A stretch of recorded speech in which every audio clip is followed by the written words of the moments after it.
Good morning guys, আজকে আবার নিয়ে চলে এসেছি একটা নতুন ব্লগ। আর আজকে আমাদের রান্না দিদি আসেনি, তাই আমরা দুজন মিলে খিচুড়ি বসিয়ে দিলাম। যেহেতু খিচুড়ি করার প্ল্যান ছিল না, তাই ডাল একটু কম ছিল, মুগ মসুর মিশিয়েই বসালাম। তারপরে দিয়ে দিলাম তেজপাতা অল্প করে।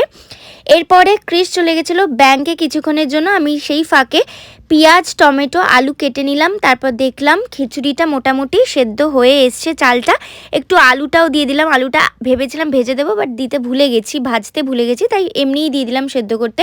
তারপরে দুটো বাটিতে আলু কেটে নিলাম ভাজার জন্য, ধুয়ে নিলাম।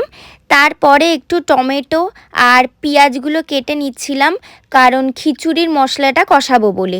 তারপরে ক্রিস চলে এসেছিলো, ততক্ষণে আমার কাটতে কাটতে আমি ভুলেই গেছি অন করতে চিমনিটা। তারপরে চিমনি অন করে মশলা বসাতে দিলাম।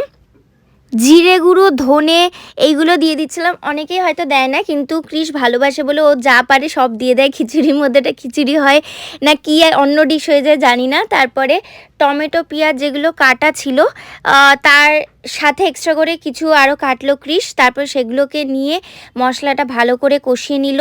মশলা কষানো চলছে এখন। আর তার মধ্যে আমি একটু হলুদ দিয়ে দিলাম খিচুড়ির ডাল আর চালের মধ্যে। তারপরে ক্রিস লঙ্কা কেটে দিয়ে দিল। তো খিচুড়িটা অলমোস্ট রেডি হয়েই এসছে, তোমরা দেখতে পাচ্ছ। এবার আমি বললাম মশলাটা মিশিয়ে দাও, না হলে মশলাটা পুড়ে পুড়ে যাবে। তো তারপরে খিচুড়ির মধ্যে মশলাটা মিক্স করে ফাইনালি একটু ঘি আর গরম মশলা দিয়ে চাপা দিয়ে রাখলাম। তো খিচুড়ির সাথে খাওয়ার জন্য তো কিছু না কিছু বানাতেই হবে। আমি তো আগে আলু ভাজার জন্য আলু কেটেই রেখে দিয়েছিলাম, তো সেগুলোই এখন নুন হলুদ একটু মাখিয়ে ভাজতে শুরু করে দিলাম।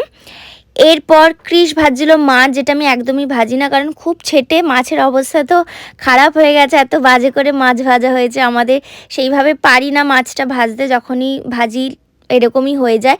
তারপরে পাঁপড় ভেজে ফাইনালি খিচুড়ি দুটো থালায় আমরা বেড়ে নিলাম। সাথে ছিল আলু ভাজা, মাছ ভাজা আর পাঁপড় ভাজা। তো এবার আর লেট না করে চলো খেয়ে নিই। আর তোমাদের এই ব্লগটা ভালো লাগলে প্লিজ সাবস্ক্রাইব করে দিও।